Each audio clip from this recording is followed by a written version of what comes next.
The morning sun cast long shadows across the shooting range at Naval Amphibious Base Coronado. Sarah Martinez wiped the sweat from her forehead as she bent down to collect the torn paper targets scattered around the 100-yard line. The sound of gunfire had stopped 20 minutes ago, but her ears still rang from the constant crack of rifles that had echoed across the range since dawn. At 23, Sarah had been working as a range technician for 8 months. It wasn't the career she had dreamed of when she graduated from San Diego State with a degree in engineering, but the pay was decent and it kept her close to her younger brother Miguel, who was stationed at nearby Camp Pendleton. Most importantly, it gave her time to figure out what she really wanted to do with her life. The job was simple enough. Replace targets, clean up brass casings, maintain the equipment, and stay out of the way when the various military units came to train. She had worked with Marines, regular Navy personnel, and Coast Guard teams. But today was different. Today, the Navy SEALs were scheduled for their quarterly qualification shoots. Sarah had heard stories about the SEALs from other range workers. They were supposed to be the best of the best, the most elite warriors in the military. But, as she watched them arrive in their unmarked vehicles, they looked surprisingly ordinary. No different from any other group of military men she had seen come through the gates. The team leader, a man with graying hair and weathered features, approached her station. His name tape read Commander Walsh. He nodded politely as he signed the range log and collected the safety briefing materials. "Morning, miss. We'll be running drills until about 1500 hours. Standard rifle qualification followed by some tactical scenarios." Sarah nodded and handed him the clipboard. "Yes, sir. I'll stay clear of the firing line and have fresh targets ready when you need them."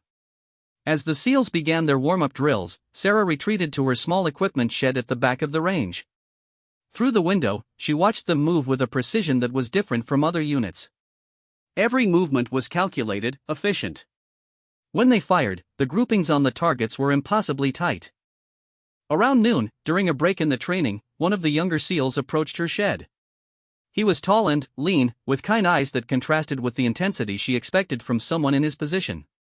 His name tape read Petty Officer Chen. "Excuse me, miss. Could we get some fresh targets at the 200-yard line?" Sarah grabbed her target carrier and followed him toward the range. As they walked, Chen made casual conversation. "How long have you been working here?" 8 months, Sarah replied, focusing on the uneven ground to avoid tripping with the awkward target frames. "You like it?" She considered the question. "It's honest work. Pays the bills." Chen nodded thoughtfully. "My sister's about your age. She's trying to figure out what to do after college too. Says it's harder than anyone told her it would be." Sarah glanced at him, surprised by the personal revelation.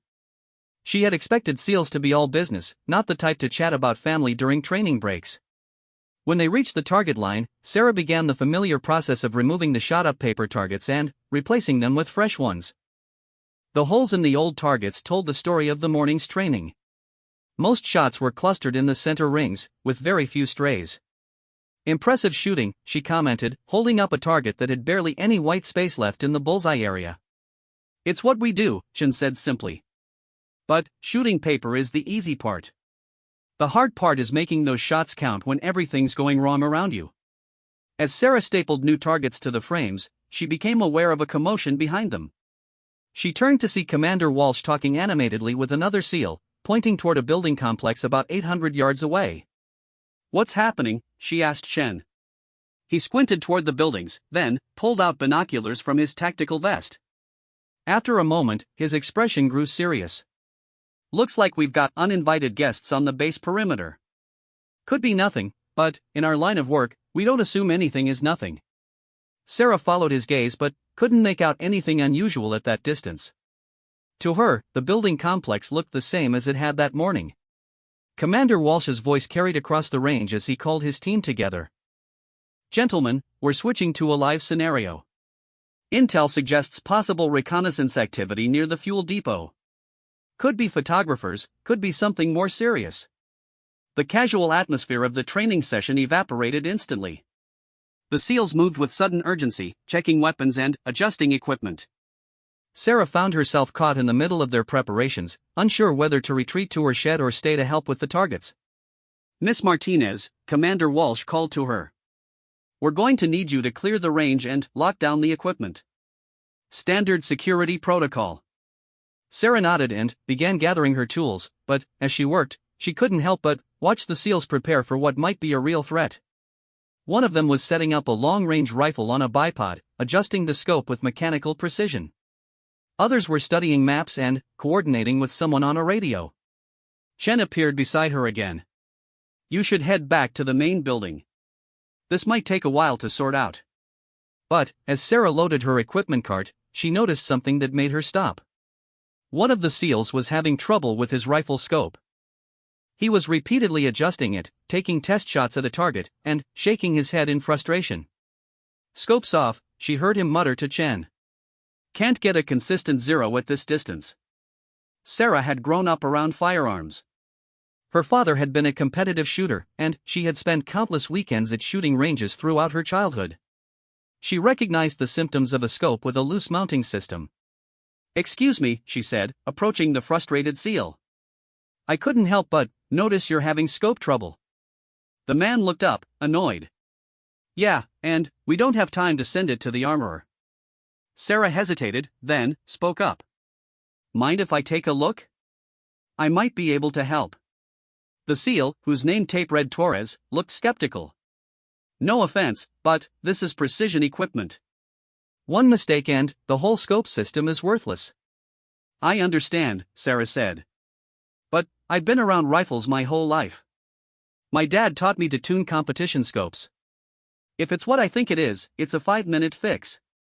Torres looked to Commander Walsh, who had overheard the conversation. The commander studied Sarah for a moment, then nodded. "Let her try. We're running out of options, and time's not on our side." Torres reluctantly handed over the rifle. Sarah examined the scope mounting system, running her fingers along the rings and bases. Just as she suspected, one of the mounting screws had worked loose, allowing the scope to shift slightly with each shot. "Do you have a torque wrench in your kit?" she asked. "Yeah, but how did the scope's moving in the rings?" "Just a tiny bit, but enough to throw off your shots at long range." Sarah accepted the small toolkit Torres offered and began making precise adjustments to the mounting screws. "My dad always said that the most expensive scope in the world is worthless if it's not properly mounted."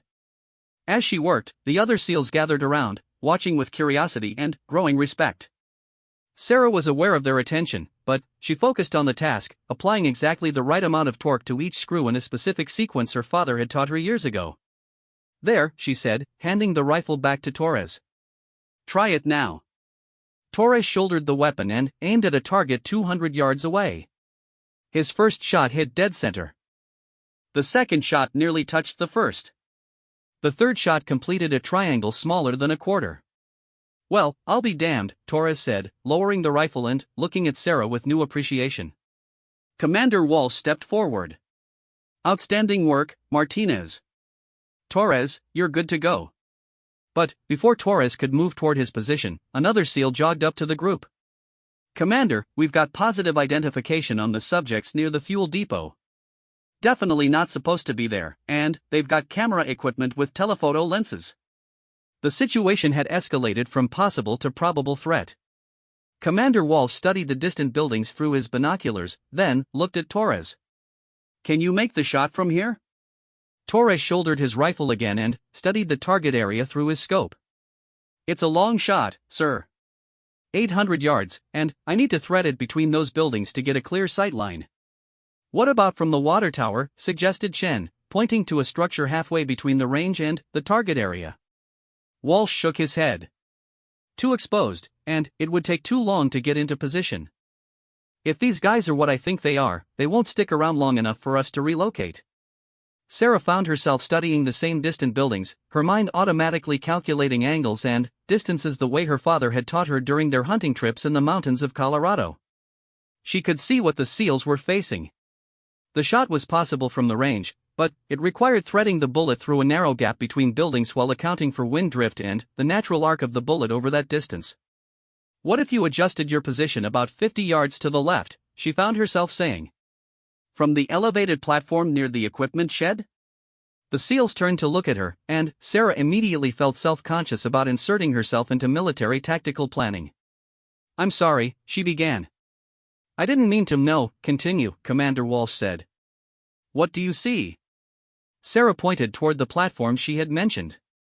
"From there, you'd have a clearer angle through the buildings. And the elevation would help with the bullet drop over that distance." Torres jogged toward the platform and climbed up, shouldering his rifle again. After a moment, he called back, "She's right, Commander. Much cleaner shot from here." But, as Torres prepared to take his position, Sarah noticed something else. The wind flags on the range were showing a variable crosswind that would push a bullet significantly off target at 800 yards.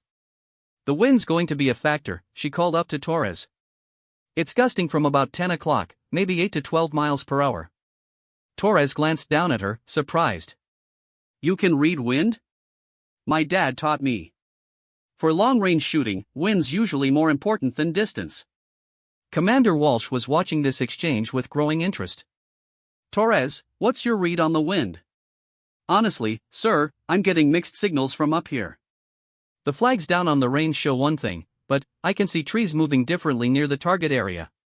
Sarah shielded her eyes with her hand and studied the distant area carefully. "There's a thermal current coming off that parking lot near the buildings. It's creating an updraft that's going to push the wind pattern up and to the right about halfway through the bullet's flight path." The level of detail in her analysis clearly impressed the SEALs. Torres called down, "How much correction are we talking about?" Sarah considered the distance, wind speed, and thermal effects. "I'd say hold about 2 minutes of angle to the left, and maybe half a minute low to compensate for the updraft." Torres made the adjustments to his scope and settled into his shooting position. Through his radio, they could hear updates from the base security team that was moving toward the fuel depot from the ground. The suspected intruders were still in position, apparently unaware that they had been spotted. "Green light," came the voice through Walsh's radio. "Take the shot when ready." Torres took a deep breath and began his shooting sequence. Sarah found herself holding her breath as well, hoping her wind reading had been accurate. At 800 yards, even a small error in calculation could mean the difference between stopping a potential threat and missing entirely. The rifle's sharp crack echoed across the range. Through binoculars, they could see the result almost immediately. Torres had placed his shot exactly where it needed to go, disabling the camera equipment and sending the intruders scrambling for cover until the security team could apprehend them. "Outstanding shot," Commander Walsh said into his radio. "Target neutralized." As the immediate crisis passed, the SEALs began to relax slightly. Torres climbed down from the platform and approached Sarah with a look of genuine gratitude. "That was some serious shooting knowledge," he said. "Where'd you learn to read conditions like that?" Sarah felt a flush of pride mixed with embarrassment at the attention.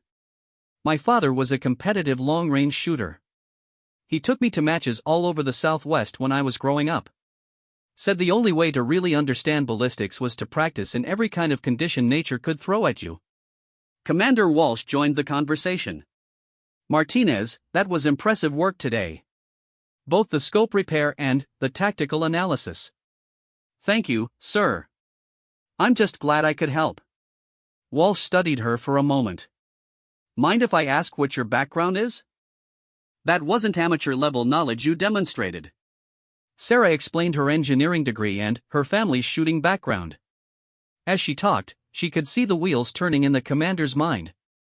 "You know," Walsh said thoughtfully, "we're always looking for people with your kind of technical skills. Have you ever considered military service?" The question caught Sarah off guard. She had never seriously thought about joining the military, despite growing up around it through her father's Marine Corps service and her brother's current enlistment. Honestly, no sir. I never really saw myself in uniform." Chen stepped forward. "With respect, Commander, maybe the question isn't whether she sees herself in uniform, but whether she sees herself using her skills to make a real difference." Sarah looked around at the group of SEALs, seeing them differently than she had that morning. They weren't just elite warriors, they were problem solvers, people who used their skills and training to protect others and accomplish missions that seemed impossible. "What exactly are you suggesting?" she asked. Commander Walsh smiled. "Right now, just that you think about it. But, if you're interested in learning more, I'd be happy to put you in touch with the right people." The Navy has programs for people with technical backgrounds, and the special operations community is always looking for individuals who can think outside the box. As the SEALs began packing up their equipment and preparing to leave the range, Sarah found herself processing what had just happened. In the span of a few hours, she had gone from being an invisible range worker to being recruited by Navy SEALs. It was surreal. Torres approached her one more time before leaving. "Hey, Martinez? Thanks again for the help today. You saved our mission, and, maybe more importantly, you reminded us not to overlook the people around us who might have something valuable to contribute." After the SEALs departed, Sarah stood alone on the range, looking out at the distant buildings where the morning's drama had unfolded. For the first time in months, she felt like she had a clear sense of direction, or at least the beginning of one. She thought about her father, who had always told her that shooting was about more than hitting targets. It was about discipline, problem-solving, and rising to meet challenges when the pressure was on. Today, she had done exactly that, and it had opened a door she never knew existed. As she locked up the range equipment and headed home, Sarah's mind was already racing with possibilities she had never considered before. The conversation with Commander Walsh had planted a seed, and she could feel it beginning to grow. 3 weeks had passed since the incident at the shooting range, and Sarah couldn't stop thinking about Commander Walsh's words. The business card he had given her sat on her kitchen table, worn from being handled so many times. It contained contact information for Navy Officer Candidate School and a handwritten note: "Call when you're ready to explore possibilities." Her apartment felt smaller somehow, filled with engineering textbooks and job applications for positions that suddenly seemed less appealing. Every morning, she drove to the range with a growing sense that her life was waiting for her to make a decision, and every evening, she returned home more restless than before. The shooting range had returned to its normal routine. Marines came and went, practicing their marksmanship with varying degrees of success. Regular Navy personnel ran their qualification courses. But Sarah found herself watching for the return of the SEAL teams, hoping for another chance to prove that her skills were worth something more than replacing targets and sweeping up brass casings. Her brother Miguel had noticed the change in her during their weekly phone calls. "You sound different, Sarah. Like you're thinking about something big." She had told him about the incident with the SEALs, though she had downplayed her role in it. Miguel had been impressed, but, more importantly, he had been encouraging. "You know, sis, I've seen a lot of different people succeed in the military. The ones who do best aren't necessarily the strongest or the fastest. They're the ones who can think their way through problems and help their teams succeed." The conversation had stuck with her, especially Miguel's observation about thinking through problems. That was exactly what she had done on the range that day: seen a problem, analyzed it, and found a solution. It was the same process she used in engineering, just applied to a completely different context. On a Thursday morning, as Sarah was setting up targets for a Coast Guard training session, she noticed a familiar vehicle pulling into the parking area. Commander Walsh emerged, along with Chen and Torres, but this time they were dressed in civilian clothes rather than military gear. Walsh approached her with a smile. "Good morning, Martinez. Mind if we have a few minutes of your time?" Sarah set down her target carrier and nodded. "Of course, sir. We were hoping you might join us for coffee after you finish here. There are some people I'd like you to meet." An hour later, Sarah found herself sitting in a small cafe near the base, across from Commander Walsh and two other individuals he introduced as Chief Petty Officer Sandra Morrison and Lieutenant Commander David Park. Morrison was a compact woman with intelligent eyes and calloused hands that suggested she was no stranger to hard work. Park was younger than Walsh but carried himself with quiet confidence. "Sarah," Walsh began, "I want to be straight with you about why we're here. What happened at the range 3 weeks ago wasn't just impressive shooting knowledge. It was tactical thinking under pressure. You identified a problem, developed a solution, and implemented it effectively while a real situation was unfolding around you." Morrison leaned forward.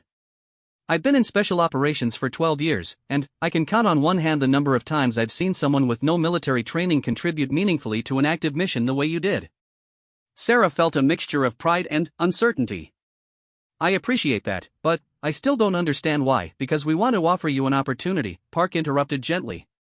"The Navy has a direct commission program for individuals with specialized skills.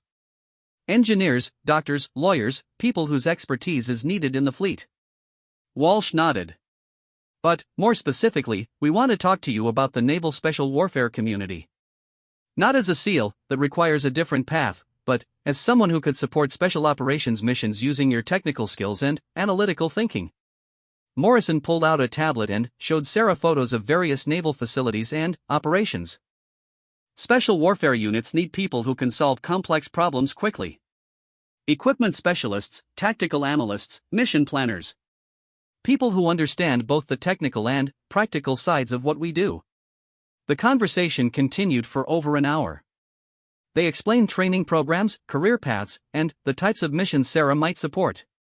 The more they talked, the more Sarah realized this wasn't just about changing jobs, it was about finding a way to use her skills for something that mattered in a more immediate, tangible way than civilian engineering projects. What would the timeline look like? Sarah asked. Officer candidate school is 12 weeks, Park explained. After that, you'd attend specialized training for your particular role.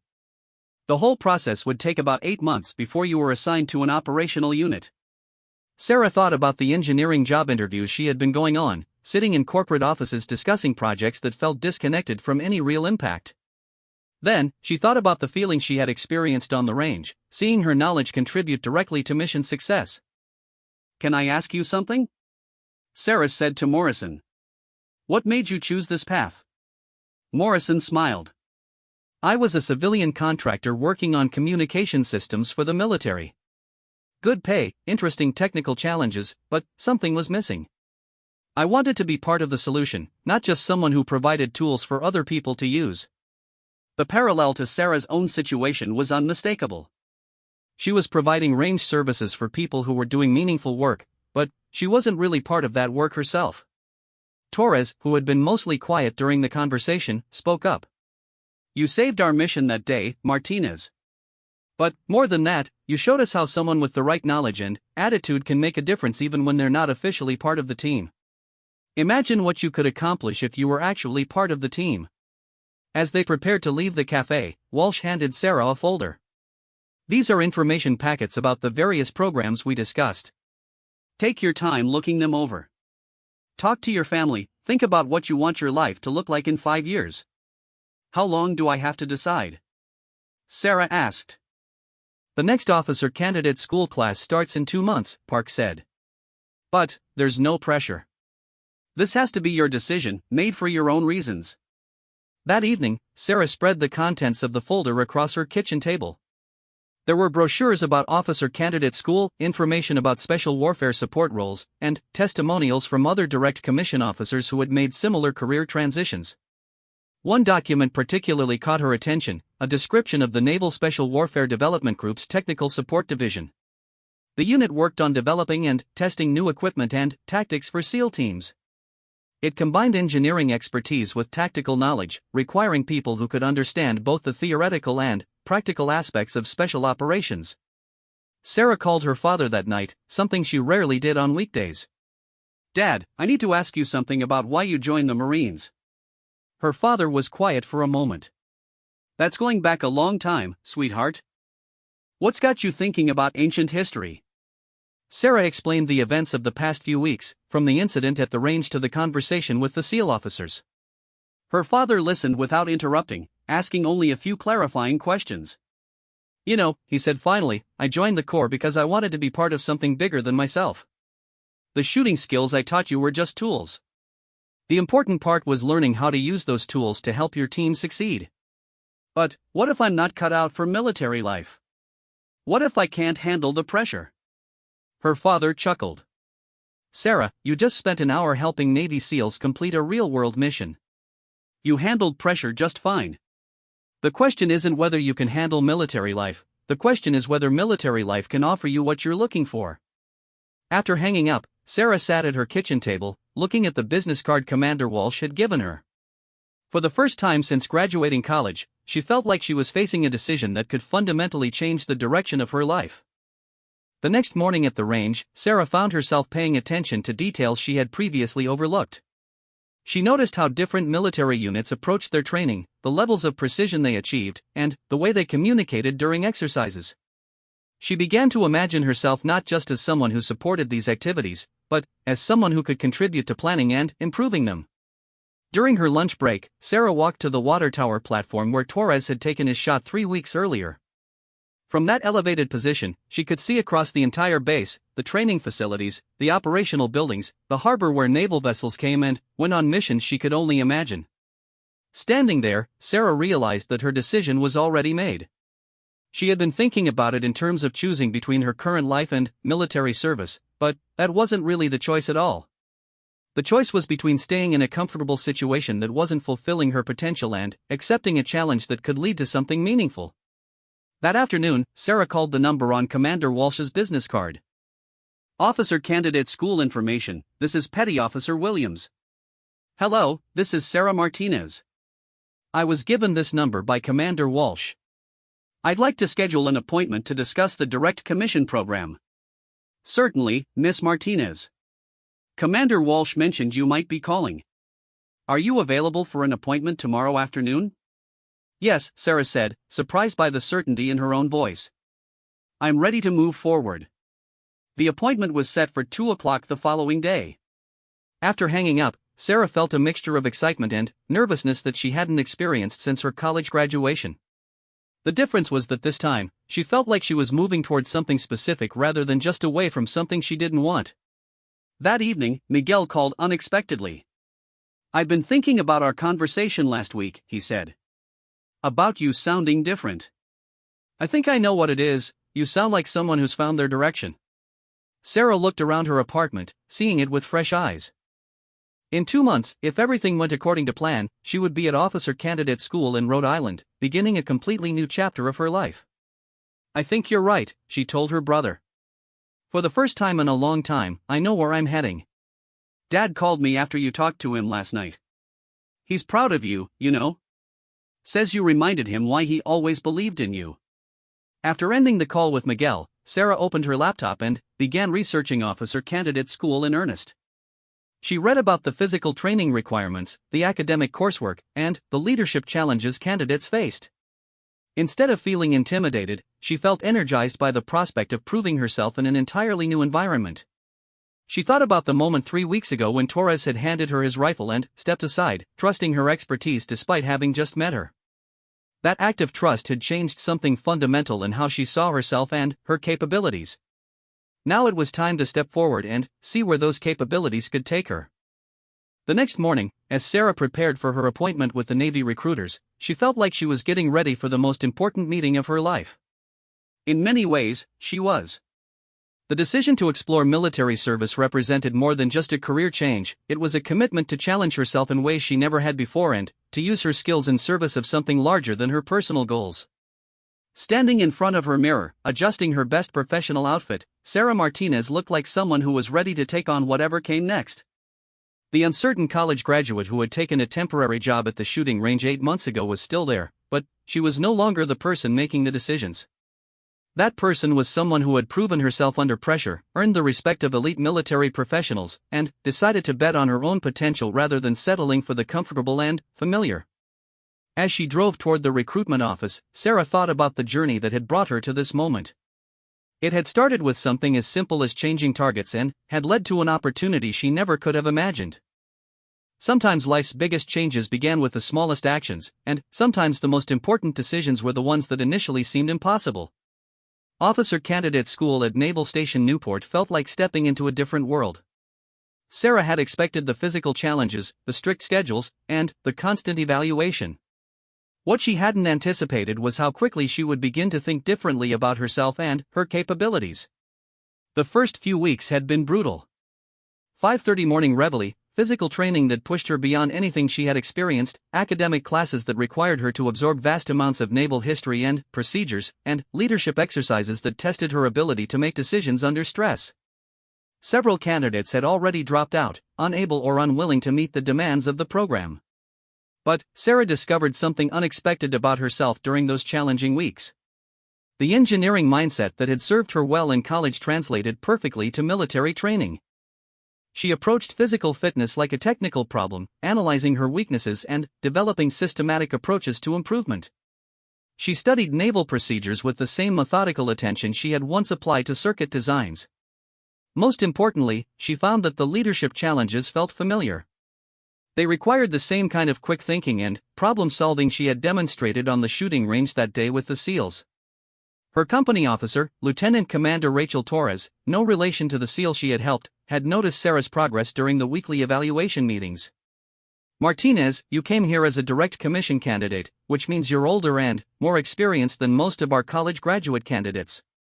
How are you finding the transition to military life?" Sarah considered the question carefully. "Ma'am, it's demanding, but it feels right.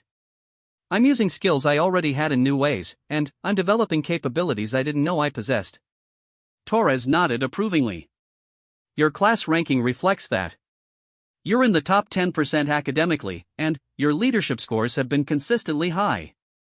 More importantly, your classmates seem to trust your judgment during exercises." The leadership exercises were Sarah's favorite part of the program. They presented complex scenarios that required quick analysis and decisive action. In one memorable exercise, her team had been tasked with organizing the evacuation of personnel from a simulated disaster area with limited resources and conflicting information about the situation. While other candidates had become paralyzed by the uncertainty and contradictory reports, Sarah had applied the same systematic thinking she used for engineering problems. She identified what information was reliable, what resources were actually available, and what the primary objectives should be. Her team had completed the exercise faster and more efficiently than any other group that day. The key, she had explained to her classmates afterward, was separating what we knew from what we thought we knew, and focusing on solutions rather than problems. That evening, Lieutenant Commander Torres had called Sarah aside for a private conversation. "Martinez, I've been reviewing your file and your performance here. Your background is unusual. Most direct commission officers come from traditional professional fields like medicine or law. Engineering is valuable, but what you demonstrated today goes beyond technical knowledge." Sarah waited for Torres to continue, unsure where the conversation was heading. "I've been in touch with Commander Walsh at Naval Special Warfare Command. He's been following your progress through OCS and wanted me to pass along a message.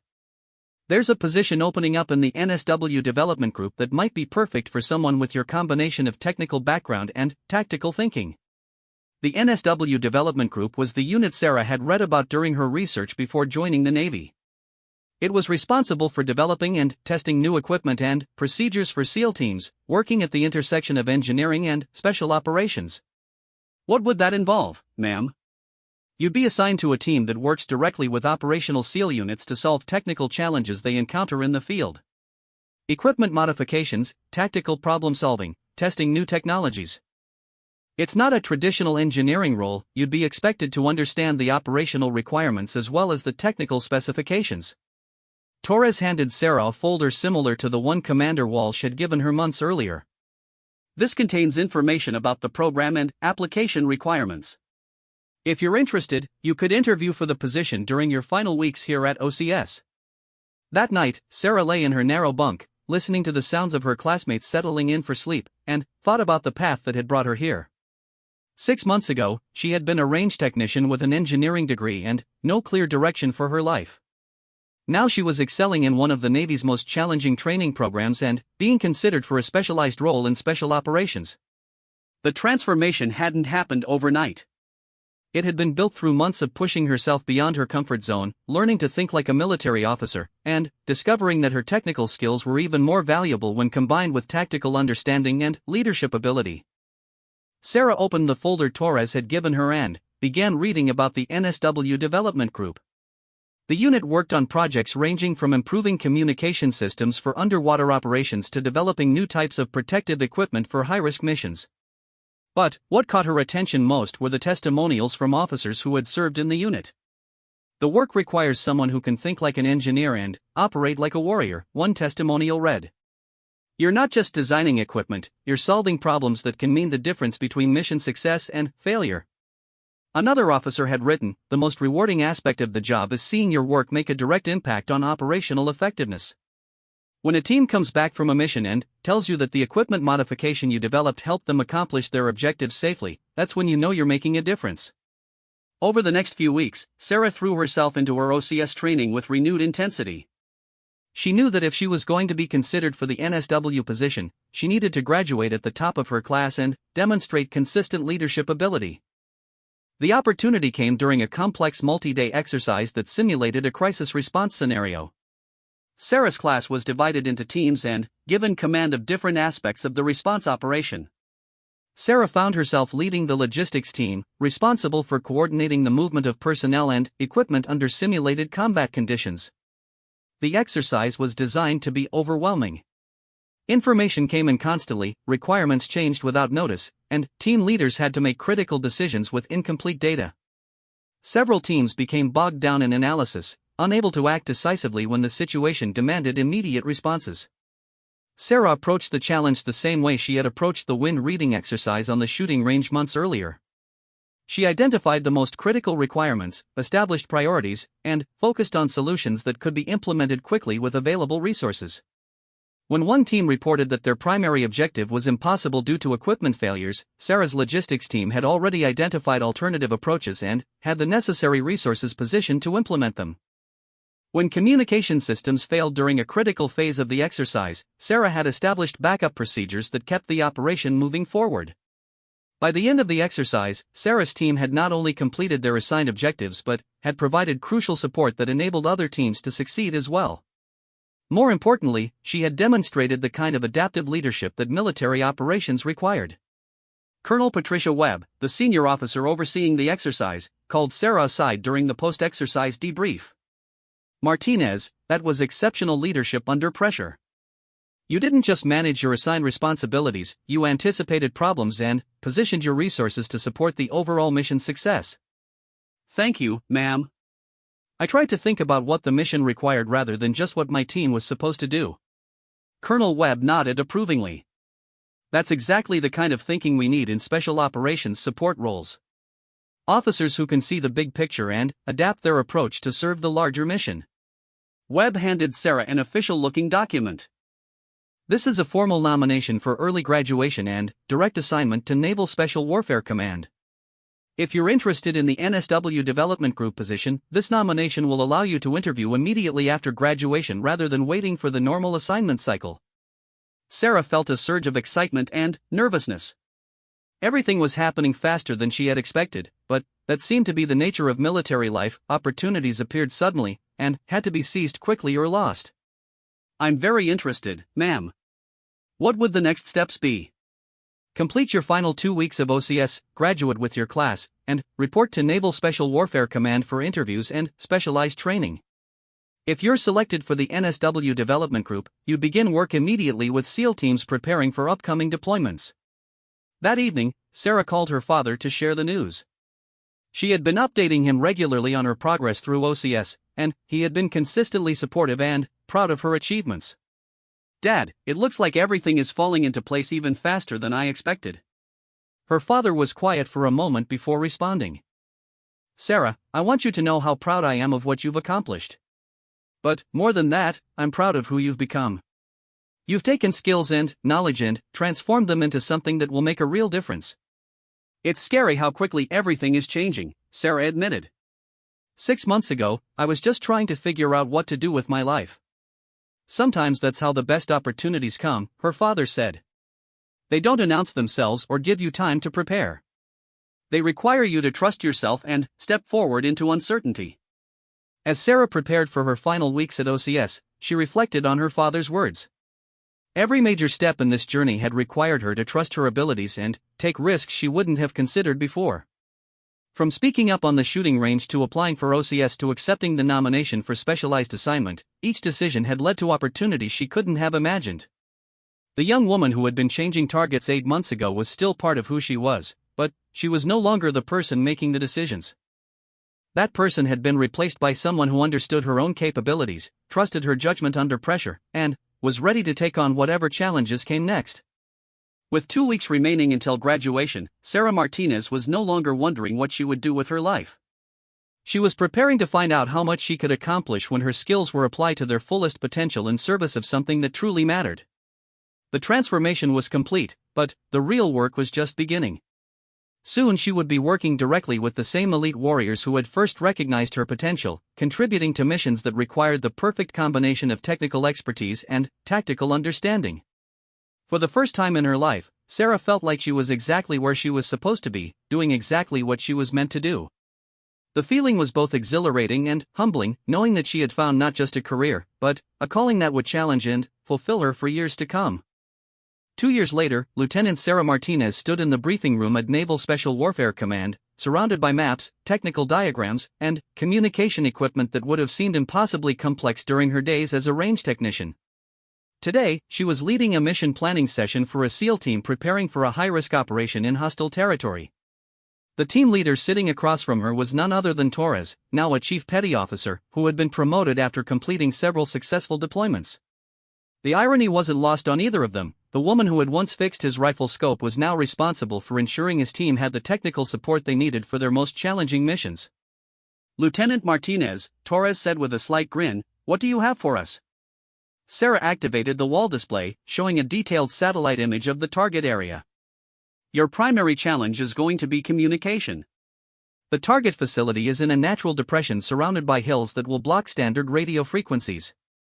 Traditional relay stations would be too exposed and take too long to establish." She clicked to the next image, showing a technical diagram of a new communication system her team had been developing.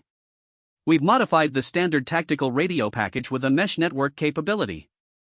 Instead of relying on a single relay point, the system creates multiple connection paths between team members and with headquarters." Chief Morrison, who was now part of Torres's team, leaned forward to study the diagram. "How does it handle terrain interference?" "The system automatically adjusts frequency and power levels based on environmental conditions," Sarah explained. "More importantly, it can route communications through any team member's radio, so you don't lose contact if one person moves into a dead zone." Commander Walsh, who had been quietly observing the briefing, spoke up. "What's the failure rate in testing?" "We've run 47 field tests in various terrain conditions. The system maintained reliable communication in 94% of scenarios. The few failures were in extreme weather conditions that would affect any radio system." Sarah moved to the next phase of the briefing, discussing equipment modifications her team had made based on lessons learned from previous operations.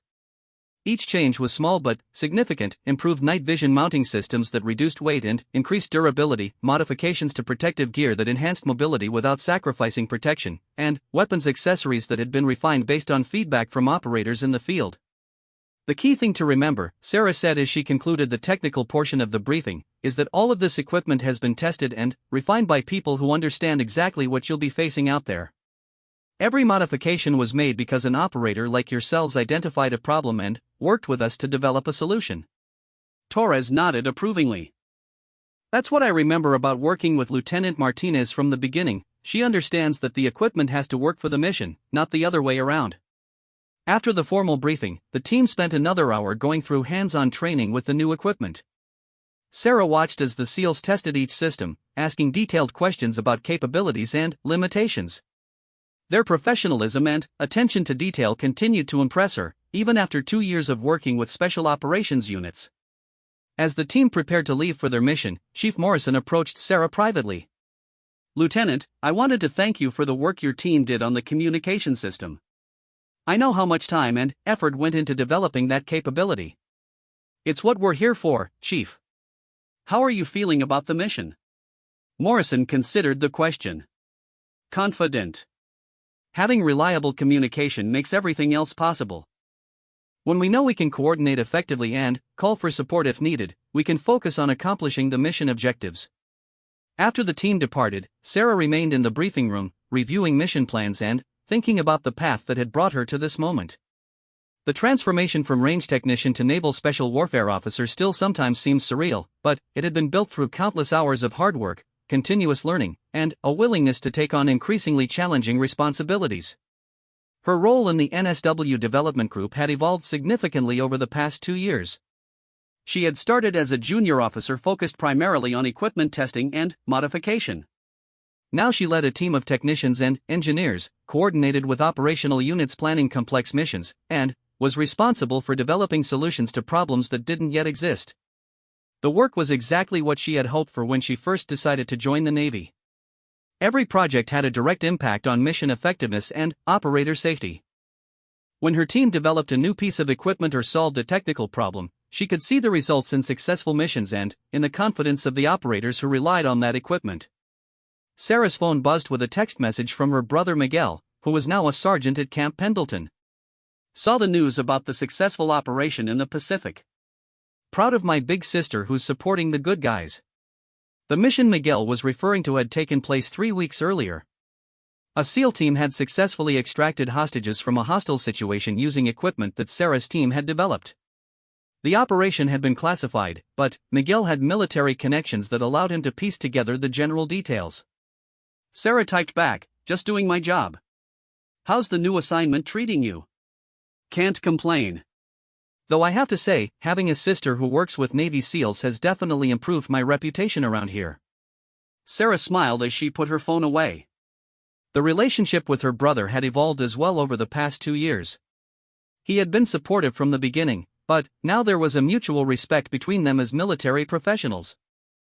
They understood each other's work in ways that civilian family members often couldn't. Her father had visited Norfolk several months earlier, touring the NSW facility and meeting some of the people Sarah worked with.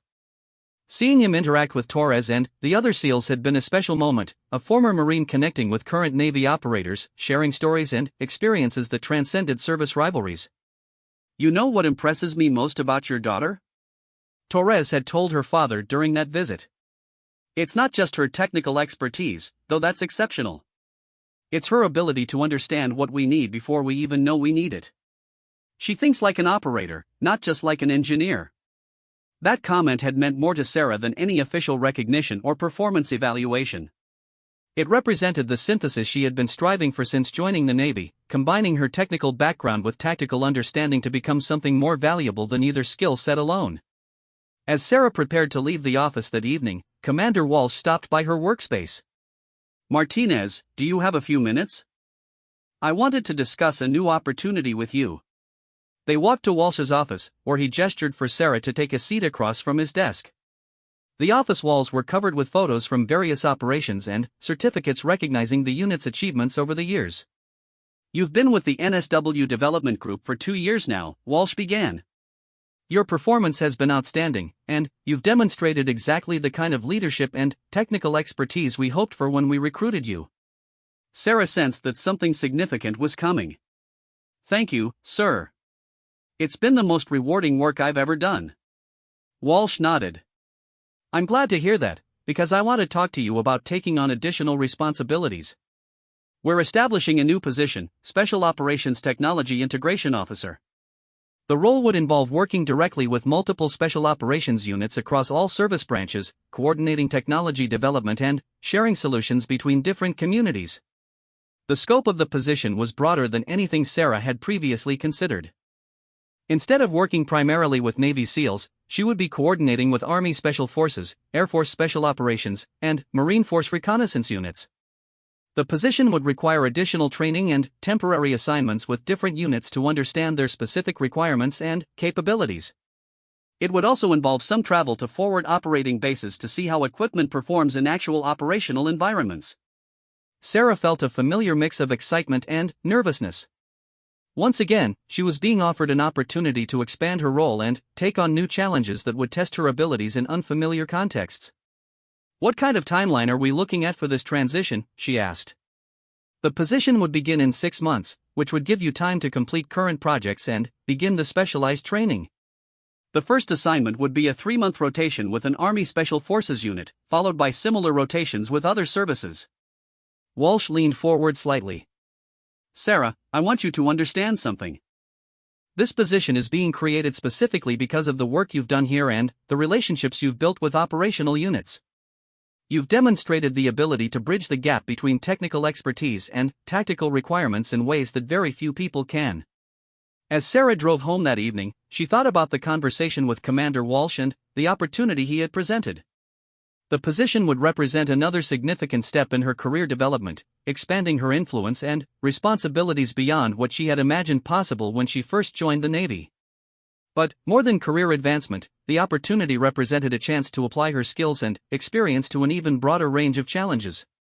She would be working with the most elite military units in the country, helping to ensure they had the technological advantages they needed to accomplish their missions safely and effectively. That night, Sarah called her father to discuss the opportunity. As always, he listened carefully before offering his perspective. It sounds like exactly the kind of role you were meant for, he said. You've proven yourself in one context, and now you have the chance to apply what you've learned to new challenges. I'm excited about it, but also a little intimidated. Working with different services means learning new cultures, new procedures, new ways of thinking about problems. Her father chuckled. Sarah, do you remember when you were 12 and I taught you to shoot different types of rifles? You were frustrated because each one required slightly different techniques. I remember. You told me that mastering one rifle taught me principles that apply to all of them. Exactly. You've mastered the principles of supporting special operations. The specific applications may vary between services, but the fundamental skills are the same: understanding requirements, developing solutions, and building trust with operators who depend on your expertise. After ending the call, Sarah sat at her kitchen table, looking at the same spot where she had made the decision to call Commander Walsh's number 2.5 years earlier. The apartment was different now, filled with technical manuals, mission reports, and photos from various operations she had supported. But the feeling was similar, a sense of standing at a crossroads, ready to take the next step in a journey she couldn't have imagined when it began. The next morning, Sarah walked into Commander Walsh's office and accepted the position as Special Operations Technology Integration Officer. As she shook his hand, she thought about the range technician who had once hesitated to speak up about a rifle scope problem. That person's willingness to take a risk had set in motion a series of events that had transformed her life and career in ways she never could have predicted. Now, as a Navy lieutenant preparing to work with special operations forces across all service branches, Sarah Martinez understood that the most important lesson she had learned wasn't technical or tactical. It was that extraordinary opportunities often came disguised as ordinary moments, and that being ready to recognize and seize those opportunities was what separated a satisfying life from an exceptional one. The woman who had once swapped training targets was now helping to shape the future of special operations technology. The journey from range technician to Navy officer had been challenging, demanding, and ultimately transformative. But, as Sarah looked ahead to the new challenges and opportunities that awaited her, she knew that the best parts of the journey were still to come. Her skills, experience, and dedication had earned her the respect of some of the most elite warriors in the world. More importantly, she had found a way to use her talents in service of something larger than herself, contributing to missions that protected others and advanced the security interests of her country. Standing at the threshold of her new assignment, Lieutenant Sarah Martinez was no longer the uncertain college graduate who had taken a temporary job at a shooting range. She was a confident, capable officer who had proven herself under pressure and was ready to take on whatever challenges lay ahead. The transformation was complete, but the mission continued.